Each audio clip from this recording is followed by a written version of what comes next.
La Gazette du Togo, une vision sur l'actualité togolaise et sur le monde.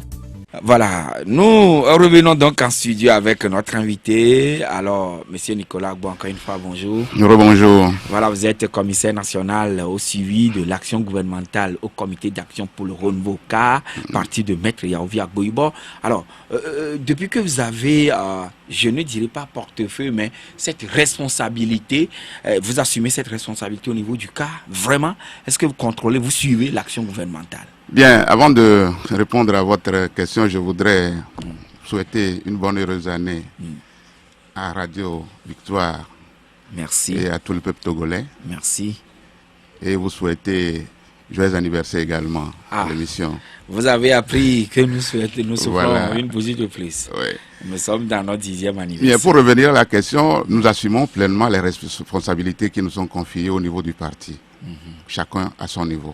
Chacun à son niveau. Voilà. Et donc, globalement, vous contrôlez l'action gouvernementale? Évidemment, même si on ne contrôle pas tout, on fait l'effort qu'il faut pour au moins savoir ce qui se fait au niveau de l'État. C'est pourquoi, à plusieurs reprises, vous nous voyez sortir des communiqués pour attirer l'attention des dirigeants de ce pays ou bien pour dénoncer un certain nombre de choses qui constituent un goulot d'étranglement à l'évolution sur le plan politique, social et économique de notre pays. Les Togolais viennent de célébrer les fêtes de fin d'année. On appelle le CAR le parti des déshérités. Est-ce que vraiment le peuple togolais a célébré les fêtes de fin d'année? Quand on dit le CAR parti des déshérités, nous donnons la latitude d'aller un peu plus pour dire que le CAR c'est le parti au service des déshérités. Voilà. C'est ça même. Le fondement. Ah, vous êtes au service des déshérités et non un parti qui rassemble les déshérités. Non, au service des déshérités. D'accord. Et pour revenir à la question, vous savez la morosité dans laquelle les Togolais ont fêté. Et ce n'est pas la première fois. Depuis plusieurs années, les Togolais ne fêtent plus. La fête, c'est une manifestation de joie. Si vous n'avez pas les conditions réunies pour fêter, on ne peut pas dire que vous avez fêté. Mais qu'est-ce qui se passe? Non, mais la situation du pays ne permet pas aux gens d'avoir ce qu'il faut, le nécessaire qu'il faut pour manifester cette joie-là, qui est la fête. Hein? La précarité, la pauvreté gangrène tout le pays. Oui, mais quand même, au niveau étatique, disons au niveau du gouvernement, les choses ne sont pas de cette façon perçues. Alors, celui qui... Autrement dit, il y a beaucoup de rapports qui, quand même, démontrent à suffisance que le pays fait des avancées significatives. Je crois que si on va revenir à tous ces problèmes, la question qui nous amène ici aujourd'hui, on ne pourra pas l'aborder bien. On a souvent l'habitude de dire sur notre terroir que celui qui fait du beignet ne dit jamais que son beignet est froid. C'est ça. C'est toujours chaud. C'est toujours chaud. Alors, voilà. Vous avez été député à l'Assemblée nationale et aujourd'hui, vous êtes, en tout cas, vous n'êtes plus. Votre parti est un parti extra-parlementaire parce que vous n'avez pas participé à la dernière élection législative dans notre pays. Mais c'est la deuxième fois que le CAR choisit de bouder une élection capitalissime, notamment la présidentielle dans notre pays. Qu'est-ce qui vous pousse à faire ce choix difficile, mais vous le faites quand même? Joachim, vous avez bien dit, un choix difficile. Effectivement, c'est un choix difficile. Et l'élection présidentielle est une élection capitale, comme vous l'avez dit également. Mais en partie responsable et en responsable en soi, lorsque vous êtes devant une situation et après une minutieuse analyse de cette situation, vous voyez que cela ne peut rien vous apporter. Et puis, on se trouve dans l'obligation de prendre des décisions comme celle-là. Évidemment, en 2015, on n'était pas aux élections présidentielles. Nous avons évoqué, en ce temps, les raisons qui sous-tendaient notre décision. Et à la fin, vous avez vu à l'époque, on parlait de pas de réforme, pas d'élection. Évidemment. À la fin, vous avez vu que nous avons raison. Les résultats sont là. Vous avez vu comment les choses s'étaient passées. en 2015. Mais les gens avaient gardé quand même des grèves contre vous à l'époque en disant que vous avez opté boycotter, en tout cas bouder le scrutin. Cependant, vous aviez gardé vos agents, vos représentants dans les instances en charge d'organisation du scrutin. Évidemment, nous avons été victimes d'attaques à l'époque. C'est une décision que nous avons prise en ce moment-là parce qu'il y a des situations qui nous permettaient de prendre cette décision. Parce que nous voulions nous assurer de certaines choses. Nous savions bien sûr qu'il n'y avait pas une cohérence dans cette décision, mais à la fin, les résultats que nous avons eus à partir des gens qui nous ont donné, tout ce qui s'est passé au niveau des urnes, des bureaux de vote et autres, nous ont permis de faire une analyse appropriée de la situation et de mettre à la disposition de la communauté nationale et internationale ce qui s'est passé réellement. J'ai dit tout à l'heure qu'il n'y avait pas une certaine cohérence dedans, mais c'est des gens qui étaient appelés à assumer une fonction au niveau de la République, mais on ne pouvait rien. Et les raisons qui sous-tendaient cette décision, ce sont ces raisons-là que je viens d'évoquer. Oui, mais quand même, en boudant, ou disons, en choisissant de se mettre en marge des élections présidentielles dans le pays, entre-temps, vous l'avez dit, c'est un choix difficile, mais lucide. Oui, lucide. Parce que le temps nous a donné raison. Le temps nous a donné raison et les événements nous ont donné raison, Joachim. Pourquoi dites-vous cela? Mais c'est que ceux qui ont participé à ces élections-là, qu'est-ce qu'ils ont eu? Qu'est-ce que ça a changé au niveau de notre pays jusqu'à aujourd'hui? Nous sommes restés dans le statu quo. Ça veut dire que la lutte, le combat reste comme tel. Oui, évidemment. Ça ne bouge pas? Ça ne bouge pas. Vous ne pouvez pas me démentir sur ce point. Vous ne pouvez pas me démentir sur ce point. C'est une réalité patente. Oui, mais politique de chaises vides et c'est porteuse. Alors, ceux qui sont allés à ces élections, qu'est-ce que ça a apporté au pays? C'est la question qu'il faut se poser. Qu'est-ce que ça a apporté au pays? Ils ont du moins jaugé le poids, leur poids, sur l'échiquier national. Mais vous avez parlé de la fête au niveau des populations aujourd'hui. Est-ce que aller jauger son poids au niveau de l'échiquier togolais, ça apporte quelque chose aux populations? Au moins, nous, notre position a permis aux populations de comprendre comment nos dirigeants se comportent par rapport à leurs populations qui sont appelées à gérer. Voilà, là, c'était en 2015. Oui. Aujourd'hui, nous sommes en 2020, Oui.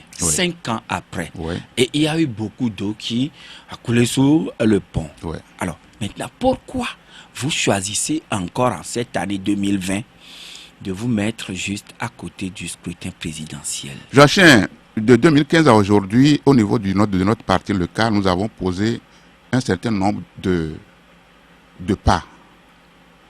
Nous avons mené beaucoup d'activités pour que la situation au niveau politique s'améliore, pour que lorsqu'il s'agirait d'aller aux élections, que la chance soit donnée à tout le monde de compétir. Chance égale? Égale. Sur tous les plans. Mais le constat que nous faisons aujourd'hui, c'est que c'est le statu quo qui continue de se maintenir. Et après analyse, nous avons constaté que rien n'a évolué. Vous allez constater que depuis le début de ce processus, de conférence en conférence de presse, nous avons attiré l'attention de nos gouvernements sur la nécessité de faire des réformes nécessaires pour permettre d'organiser des élections crédibles et acceptées par tout le monde. Ces réformes n'ont jamais été opérées comme le peuple le veut. Alors, Et ce qui s'est passé le 8 mai, mais le 8 entériné mai, par le chef de l'État le 15. non, la réforme constitutionnelle du 8 mai, Oui. Opéré par Nous, les députés, on ceux qui peut- sont on peut se, ceux qui on nous peut ont se succédé. féliciter d'un certain nombre d'acquis, d'un certain nombre de choses que nous réclamions depuis, c'est-à-dire les 2 tours d'élection et la limitation de mandat. Mais au même moment, Oui. il y a des choses désobligeantes qui ont été faites dans ce truc-là. Un seul exemple, et qui pose problème aujourd'hui, Oui. vous avez l'article 155 de la Constitution qui donnait la latitude à l'Assemblée nationale de jouer pleinement les prérogatives du Sénat dans la composition de la Cour constitutionnelle. Cet article-là a été abrogé. Oui.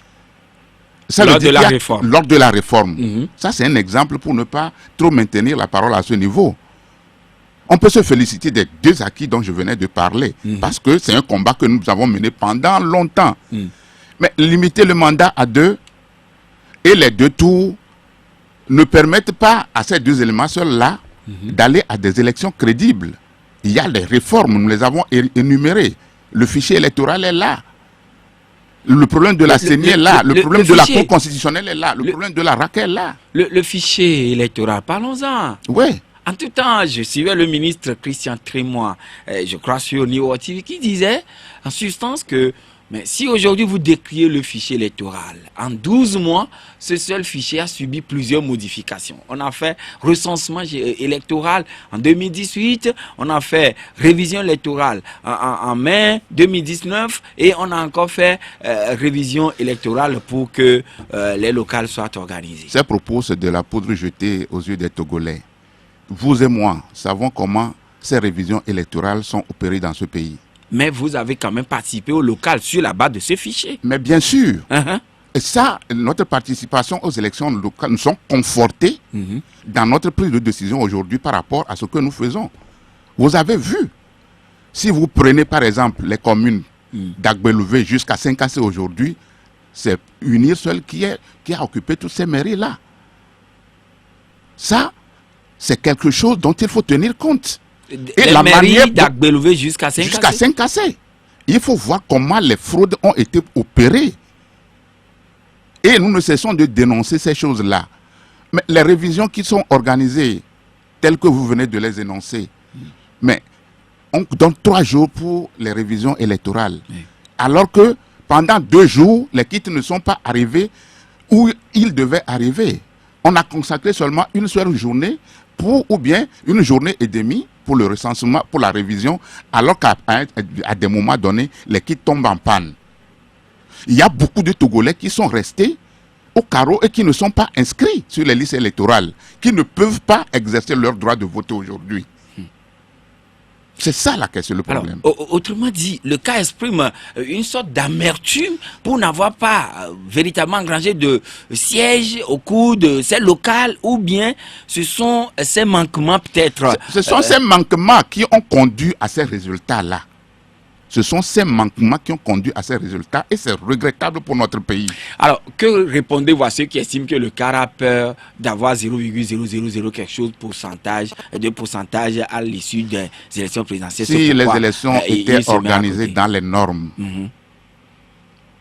et eu égard à tout ce que nous venons d'évoquer qui constitue encore une entrave, à quelque sorte une entrave au processus, on porterait un jugement sur les résultats du CAR. Mais voilà. Vous ne voyez pas que c'est un peu curieux étant donné que ceux qui étaient ensemble avec vous hier au niveau de la C14, s'il faut le dire ainsi, C14 version, en tout cas première version, beaucoup de partis ou de leaders de partis membres à l'époque sont aujourd'hui des candidats. Oui. Et c'est vous qui constituez la seule hirondelle. Oui. Pourquoi? Non, c'est une analyse qu'il faut apprécier. Nous sommes un parti, un grand parti. Ouais. Après analyse de la situation, et si vous rassemblez les données, les raisons qui nous ont évoquées à prendre cette décision, vous allez constater par vous-même que c'est en toute responsabilité que nous avons pris cette décision. En toute responsabilité. Lorsque vous voyez que là où vous allez, il y a danger, il faut éviter d'y aller. Et nous sommes persuadés que ce que nous disons aujourd'hui est une réalité. Comme par le passé, on ne nous a jamais cru au départ, mais au finish, on nous donne toujours raison.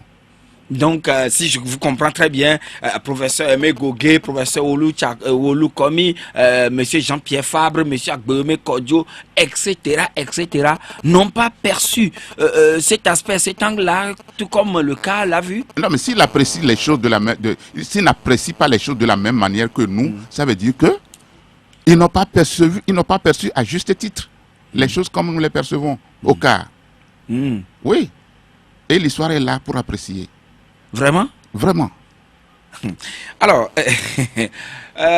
Maître Yaovi Agboibo, la dernière fois, a dit que c'est en toute responsabilité, ils choisissent de faire ils choisissent quand même de se retirer Oui. de ce processus. Oui. Mais vous avez pris aussi l'autre décision de retirer vos représentants de la CENI. Oui. Cette fois-ci. Oui. Pourquoi? Mais c'est la conséquence de la décision. Lorsque nous voyons que ces élections ne donneront rien, c'est une mascarade d'élections, et que nous, le parti, ne présentera pas de candidat, mais pourquoi allons-nous maintenir nos représentants dans les structures Oui, organisationnelles? mais vous dénoncez des fraudes, des cas Oui. de fraude. Ça, Oui, c'est oui. ce que vous dites. Oui, Oui, mais en retirant vos membres, oui. est-ce que vous ne balisez pas davantage la voie à la fraude si la fraude existe? Nous avons fait l'expérience par le passé en 2015. Nous avons vu ce que ça a donné. Nous avions maintenu nos membres pour les mêmes raisons que vous évoquez. Mais ça n'a pas permis, ou bien ça n'a pas empêché le pouvoir en place de faire ce qu'il veut. Aujourd'hui, même si nous maintenons nos membres à la CENI, vous serez les mêmes à nous reprocher cela. Pour tout simplement dire que nous ne sommes pas convaincus de ce que nous faisons. Il n'y a pas de cohérence dans les décisions que nous prenons. C'est anormal que nous prenions une telle décision et que nous permettons à nos membres de continuer par siéger pour que les gens pensent que c'est peut-être pour des petites évolutions que nous les gardons. Non, ce n'est pas ça le problème. Nous voulons attirer l'attention du pouvoir en place. Oui. Que ce qui se passe est d'une extrême gravité et que le pouvoir doit faire en sorte que ce processus doit s'arrêter pour qu'on entre en discussion, pour avoir les conditions idéales d'organisation Oui, des et élections. c'est la déclaration que vous avez faite solennellement la dernière fois. Oui, c'est ça, ça qui a conclu notre déclaration solennelle. Nous lançons un appel au gouvernement de venir là, de cesser, d'arrêter le processus. Mais est-ce que c'est possible? C'est possible. Ou bien simplement vous le faites rien que pour le vilain plaisir? Mais tu parles de Maître Agboibo. C'est un animal politique. Et le cas, c'est un parti responsable. Nous ne disons pas les choses par hasard. Je ne sais pas ce qui coûte. Cela va coûter au Togo d'arrêter ce processus-là pour que le lendemain soit meilleur pour nous. Pour qu'on n'aille pas d'élection en élection contestée pour que la crise perdure. Toujours dans le temps. Ça fait une trentaine d'années que nous faisons la même chose. Et vous espérez être entendu? Nous espérons être entendus. Parce que Maître Agboibo a dit la dernière fois que si les choses évoluent, vous pouvez réajuster. Oui.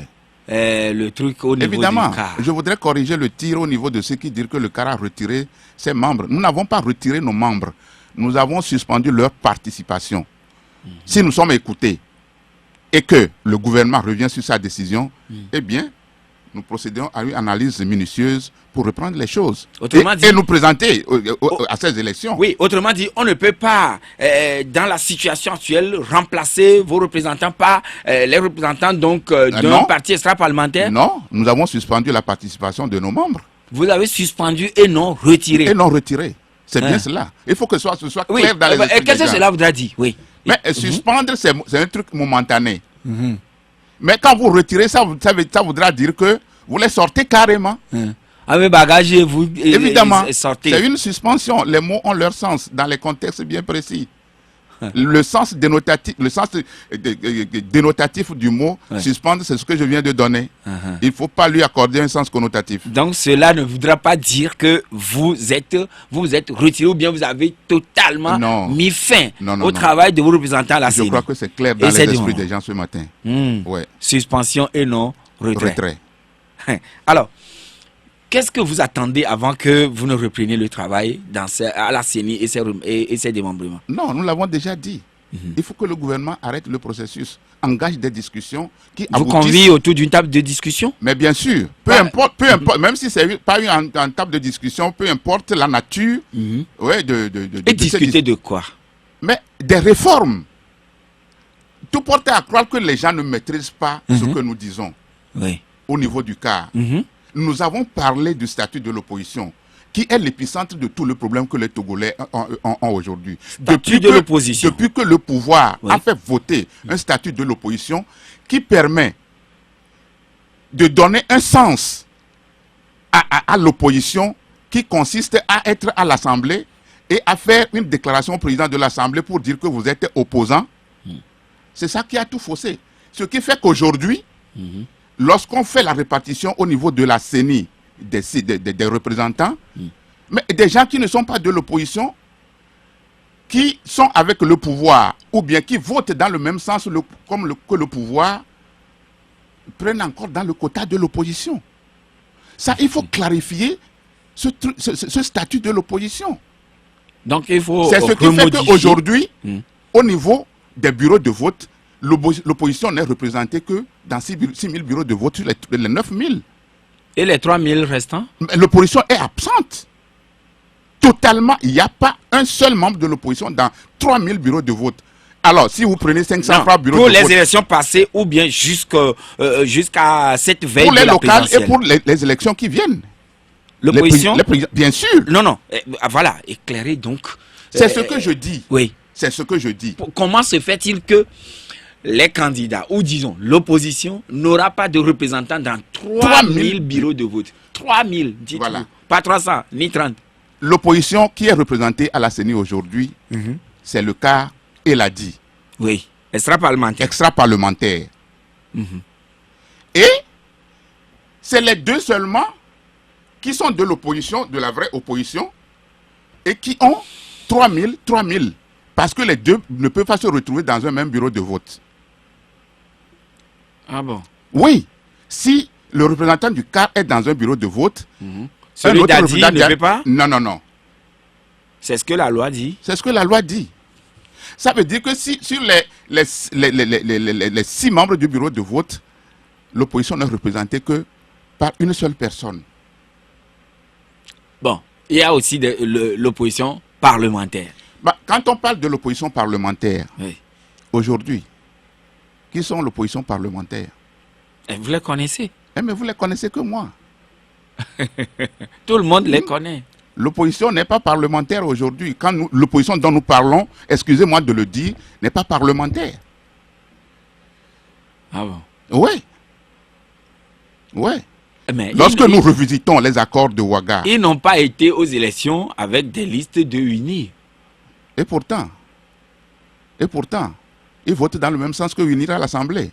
Alors, par rapport à l'absence de l'opposition dans les 3 000 bureaux de vote, et aujourd'hui, vous aussi, vous suspendez. Ça fait 6 000 bureaux de vote. Vous suspendez aussi 3 000 représentants, 3 000 agents ou bien représentants dans les bureaux de vote. Finalement, c'est un grand fossé ou un grand creuset. Mais bien sûr. Mais si ça peut attirer l'attention des dirigeants et de la classe politique, sachant bien sûr que c'est une situation désobligeante qui donne d'emblée le pouvoir en place gagnant. Parce que je donne l'exemple, si par bureau de vote vous avez 500 personnes, ça fait 1 500 000 voix. 1 500 000 voix. Vous savez ce que ça donne? Ça permet aux gens de dire déjà au premier tour qu'ils ont gagné. Oui, mais à défaut d'avoir des représentants, on aura du moins des délégués et des candidats. Mais les délégués des candidats, quelles responsabilités ils ont? Ils ne signent pas le procès verbal. Ils n'interviennent pas dans les débats des membres du bureau de vote. Ils observent et font des rapports à leur parti. C'est ça la réalité. Est-ce qu'ils peuvent avoir au moins les PV à la fin? Ils peuvent avoir les PV à la fin. Mais si on te donne un PV qui n'est pas conforme à ce qui s'est passé dans le bureau de vote, tu l'as, mais qu'est-ce que tu vas en faire? Je m'y connais pour avoir été député, pour avoir vécu beaucoup de choses. C'est pourquoi, au niveau du cas, nous considérons que la situation est d'une extrême gravité et que nous devons faire beaucoup attention. Est-ce que vous avez concerté avec les autres partis participationnistes avant de pouvoir dévoiler ou mettre à la place publique cette décision? Vous ne me répondez pas, mais on marque la pause et on revient dans quelques instants. Audi Actu, c'est du lundi au vendredi de 7h à 8h20 sur Victoire FM. Et vous êtes toujours à l'écho de votre radio Victoire FM. Ce matin, notre invité nous vient du comité d'action pour le renouveau CAR. Il s'agit de M. Nicolas Agbo, ancien député à l'Assemblée nationale et puis commissaire national au suivi de l'action gouvernementale. C'est le rôle qu'il assume ou bien joue plutôt au sein du CAR. Alors, M. Nicolas Agbo, tout à l'heure, je vous posais la question, est-ce que ces manquements, c'est-à-dire les 3 000 représentants dans les bureaux de vote, Et je crois que vous aviez eu 13 représentants dans les CELI, plus un représentant à la CENI. Aujourd'hui, vous mettez terme à leur... Bon, en tout cas, vous suspendez leurs travaux. Ouais. Est-ce que vous avez tenu informer les autres partis de l'opposition? Que nous allons mettre... que nous allons suspendre la participation, c'est ce que nous avons fait par le Conseil national. Nous avons attiré l'attention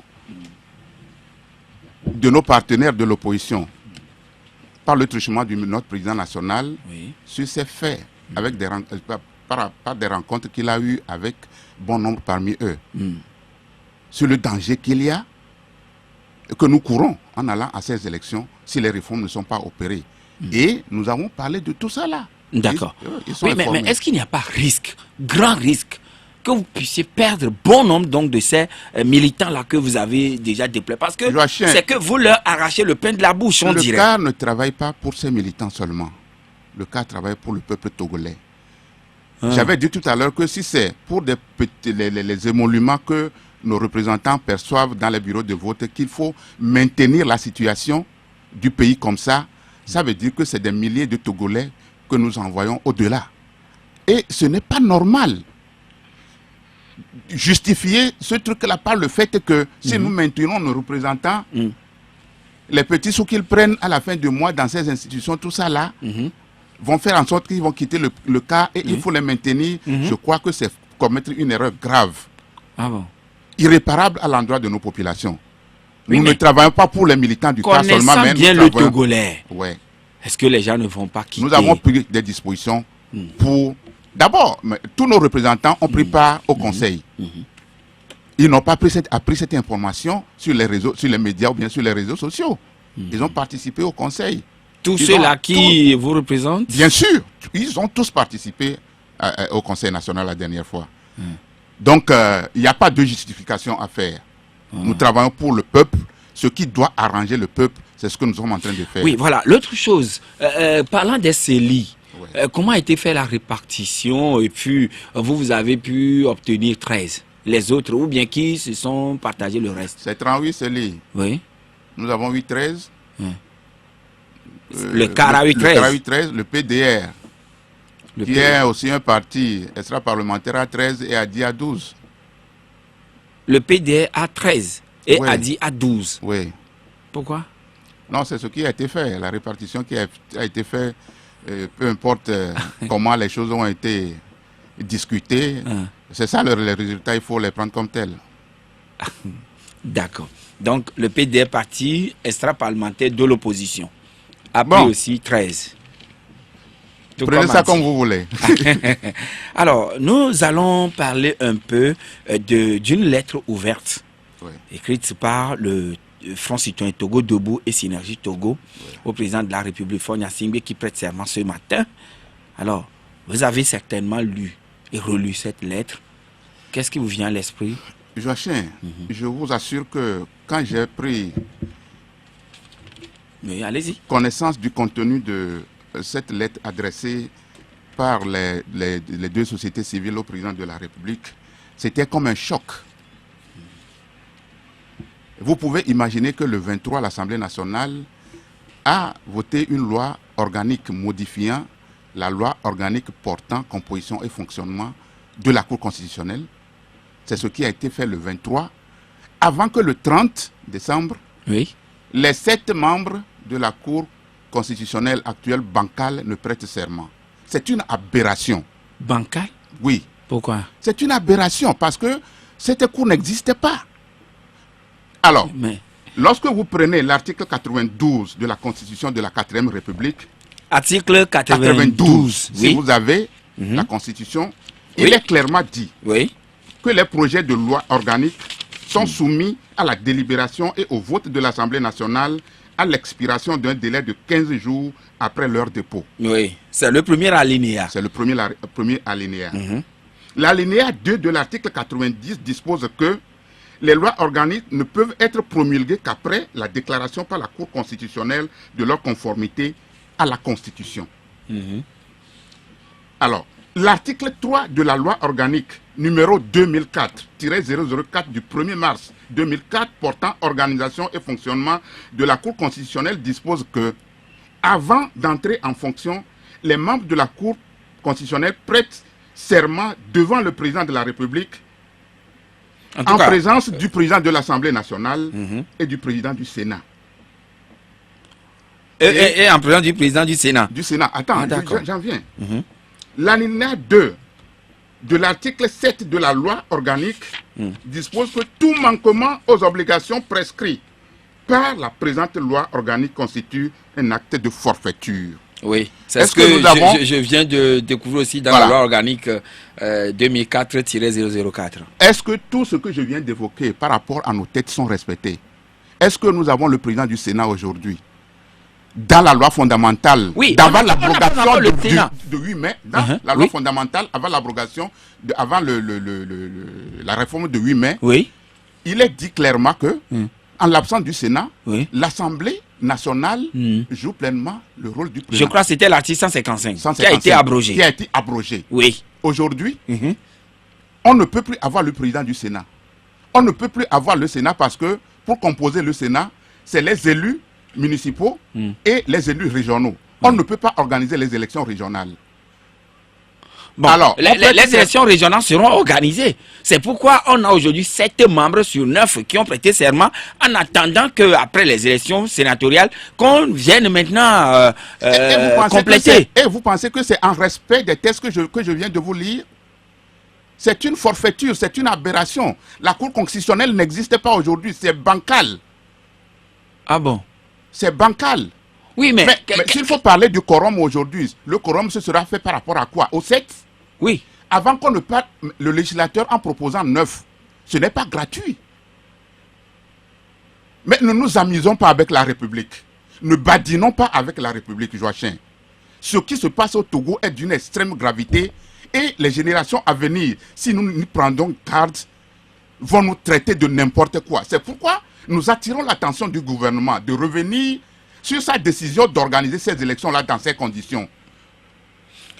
Vous avez parlé, vous avez évoqué tout à l'heure la question sur, c'est-à-dire au niveau de l'article 3 de la loi organique. Là, moi aussi je relis. Avant d'entrer en fonction, les membres de la Cour constitutionnelle prêtent serment au cours d'une cérémonie solennelle d'installation devant le président de la République, en présence du président de la République, en présence du président de l'Assemblée nationale et du président du Sénat. Voilà. En détail, bon, les termes, ça c'est, oui, ça c'est un cas. Mais l'article que vous aviez lu entre-temps, et je reviens là-dessus, c'est l'article 82 de la Constitution, qui récemment qui a dit, le deuxième alinéa, la loi organique, les lois organiques ne peuvent être promulguées qu'après la déclaration par la Cour constitutionnelle de leur conformité à la Constitution. Oui, le constitutionnel va... La loi votée, la loi modifiée le 23 décembre. Oui, quelle Cour constitutionnelle va juger de sa conformité avec la Constitution? Oui, celle qui vient d'être installée. Ou bien? Mais la Cour, on a voté la loi avant que la Cour ne s'installe. Alors que c'est la Cour constitutionnelle qui doit donner son aval avant qu'on ne promulgue la loi, Joachim. Donc, la Cour constitutionnelle devrait exister avant que cette modification elle n'existe pas, comment est-ce qu'elle va juger de la conformité de la loi par rapport à la Constitution, Joachim? Oui, mais elle est maintenant installée ou bien établie. Mais est-ce qu'il faut promulguer la loi et mettre la loi en application avant que la Cour ne décide soit installée? C'est le problème. C'est le problème. Ah bon? Je crois que le jeu que vous faites là, vous le faites pour nos auditeurs, pour qu'ils comprennent bien que ce qui s'est passé est une aberration. Et non, moi je suis en train de vous poser des questions. Et vous comprenez bien ce que la conclusion que nous tirons. On dit que avant que les membres n'entrent en fonction, ou bien avant qu'on ne promulgue la loi organique. Une loi organique est une loi d'une grande portée qui cadre le fonctionnement des institutions. Ce n'est pas du n'importe quoi une loi organique. Et on dit que pour qu'on promulgue cette loi et pour que ça entre en fonction, il faut que la Cour constitutionnelle juge de sa qualité par rapport à la Constitution. Sa conformité avec la Constitution. Ah. Et alors, là, vous trouvez que la Cour constitutionnelle actuelle est bancale? Est bancale. Est bancale. Elle n'existe pas. Franchement, je n'ai pas encore compris. Mais les éléments que nous venons d'évoquer sont des éléments édifiants. Et rien n'est respecté ici.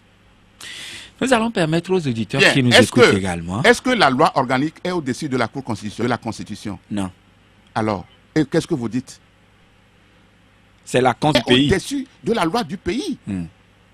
Si il faut composer la Cour constitutionnelle avec 9 membres et qu'on abroge la loi organique pour permettre à certaines cours de s'installer, ce n'est même pas à moitié, ça veut dire que la loi organique aujourd'hui est au-dessus de la Constitution, Joachim. En tout cas, Monsieur Gadou est en ligne. Allô?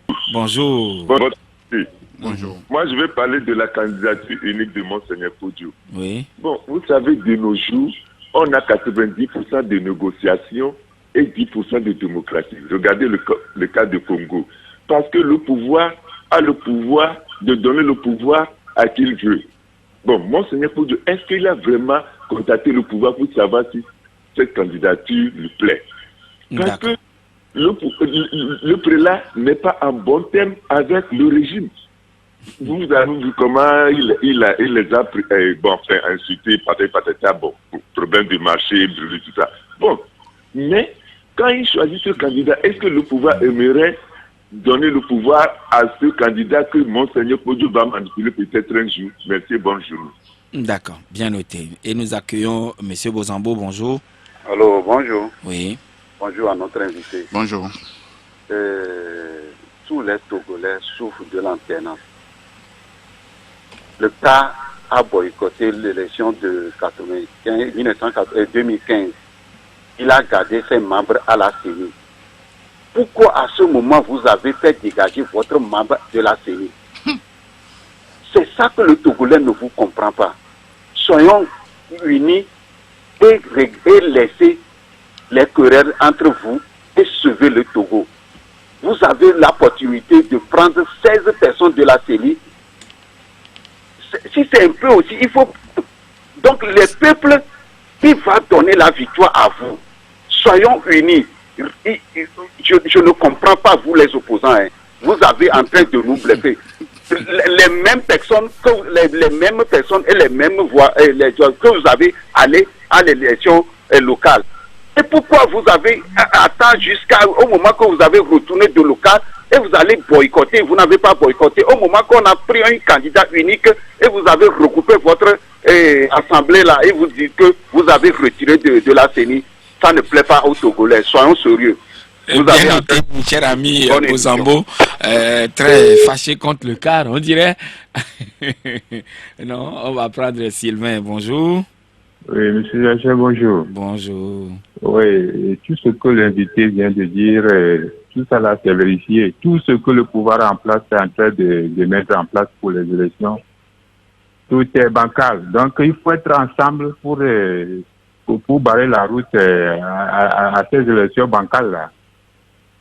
Il faut qu'ils soient unis, que l'opposition soit unie pour parler d'une seule voix, parce que tout ce qu'ils mettent en place là, c'est bancal. D'accord. Bien noté.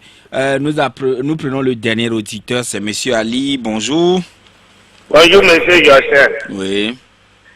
L'auditeur en train d'accuser certains partis qui sont créés par eux-mêmes à d'autres partis. Moi, il dit ça fait 30 ans. En 30 ans là, est-ce que c'est la faute au peuple ou bien la faute au CAR? Parce qu'en 1994, le peuple a voté le CAR. Donc, à l'époque, la constitution de 92 dit que le chef de l'État nomme le Premier ministre au sein de la majorité. Quand il dit que le CAR peut avoir majorité, donc je pense que après l'accord politique global, l'UMC devait prendre la primature. Il s'est précisé prendre la primature. Quand il a fait 1 an de primature, pourquoi il n'a pas obligé le pouvoir pour faire les réformes, tout ça là? Je pense que vraiment, mes chers amis, vous ne voulez pas, vous trahissez le peuple quoi. Le peuple, notre candidat au premier tour, c'est Fort Nyasingbe. Merci, monsieur Joseph. Alors, vous avez écouté Monsieur Ali Baba. Visiblement, vous les opposants, vous trahissez le peuple. Ouais. Et pour lui, le candidat... Tout le monde fort. connaît Ali Baba, connaît ses positions. C'est pourquoi les gens n'aiment pas s'attarder sur ses propos. Sinon, je risque de... Soyez unis Ouais. pour parler d'une seule voix, selon Sylvain. Ça, c'est une expression qui m'amène à dire qu'il faut qu'on soit unis pour quel aboutissement. Hein? Chaque parti est créé et a son idéologie. Ouais. Quand les gens pensent qu'ils ont des leçons à donner à des responsables de partis qui mûrissent des réflexions avant de prendre des décisions, je crois que c'est regrettable. J'ai dit tout à l'heure ici que le carpos des actes depuis sa création, et au départ, les gens ne comprennent pas. C'est à la fin. En 2015, je me souviens de Bozambo qui nous a critiqué. J'étais à une émission ici. Bozambo, j'ai retenu ce nom. Oui. Il m'a donné de la sueur froide le jour-là. Mais au nom de quoi vous ne voulez pas aller aux élections et vous maintenez vos membres dans la CENI? Oui. C'est le même Bozambo qui revient aujourd'hui pour me dire pourquoi vous ne voulez pas aller aux élections et vous retirer vos membres. Et il a dit, vous avez constaté tous ces manquements, mais vous étiez parti au local. Et pourquoi c'est maintenant juste Nous l'avons dit, parce qu'on a désigné un les candidat élections unique. ne sont pas les mêmes. Hein. Les locales, les législatives et les présidentielles ne sont pas les mêmes. Peut-être le candidat unique désigné ne vous plaît pas, sa tête ne vous plaît pas, c'est pourquoi vous court-circuitez. Il ne faut pas m'amener sur ce terrain. Hein. Nous avons donné notre position par rapport au problème de candidature unique ici. Le président national, Maître Agboibo, a fait des déclarations par rapport à ça. Il a rencontré Monseigneur Poyo, il a donné la position du CAR. Nous avons dit que le problème de candidature unique pouvait prospérer dans le temps. Si on donnait des noms comme Gilles Christ Olympio, on donnait des noms comme, par exemple, Agboibo, etc., etc. Mais les donnes ne sont plus les mêmes aujourd'hui. Nous avons lutté pendant longtemps pour avoir les 2 tours d'élection. C'est pourquoi nous réclamons les réformes pour permettre à tout le monde d'aller à ces élections au premier tour. Et au deuxième tour, comme Maître Agboibo l'a dit, la corbeille est là. L'élément de l'opposition qui sortait au deuxième tour, tout le monde se retrouvait autour de lui. Est-ce que vous pouvez me dire aujourd'hui que nous avons un candidat unique? On a désigné un candidat unique. C'est un candidat unique qu'on a désigné. On n'a pas un candidat unique de l'opposition. Peut-être d'une tranche de l'opposition. L'ANC a son candidat. ADI a son candidat. Le PSR a son candidat. Et alors? C'est la position du CAR et nous l'assumons. Nous n'allons pas à ces élections. Nous savons que ces élections ne donneront rien si elles sont organisées dans ces conditions. Alors, nous sommes à la fin de l'émission. Monsieur Nicolas Agbo, visiblement remonté vers la fin et par rapport aux réactions des auditeurs, mais vous avez votre mot de conclusion. Oui, je crois que c'est les humeurs qui amènent parfois les auditeurs et surtout la situation qui les amène parfois à prendre des positions de trancher. Nous les leur concédons. Mais au même moment, il faut qu'à un moment donné, ou bien à un niveau donné, qu'ils procèdent à des analyses minutieuses pour voir ce qu'il faut faire, pour agir sur les événements. Et c'est ce que le CAR est en train de faire, et en émettant le vœu que le pouvoir, le président de la République est le seul responsable devant toute cette situation et qu'il revienne à de meilleurs sentiments. Il sera investi ce matin et la presse, le chef de l'État certainement va la rencontrer aux alentours de midi, et donc après son investiture. Maintenant, est-ce que le 22 février 2020, vous donnez consigne quand même à vos militants? Quelle consigne? Oui, c'est vrai, vous ne participez pas, mais quand même vos militants sont là. D'aller voter pour le candidat du CAR? Non, ne blaguons pas, je ne réponds pas à cette question, Joachim. Merci, monsieur Nicolas Agbo. Voilà, madame, monsieur, c'est fini pour aujourd'hui. Merci à vous tous qui nous avez reçus chez vous. Merci Haïté. Merci pour l'accompagnement technique. Et bonne journée à toutes et à tous. La Gazette du Togo, une vision sur l'actualité togolaise et sur le monde. Rejoignez-nous sur le www.lagazettedutogo.com ou sur nos comptes Facebook, Twitter et YouTube. Pour tout contact, écrivez à contact@lagazettedutogo.com ou appelez le 92 80 88 53. La Gazette du Togo, c'est l'information en continu.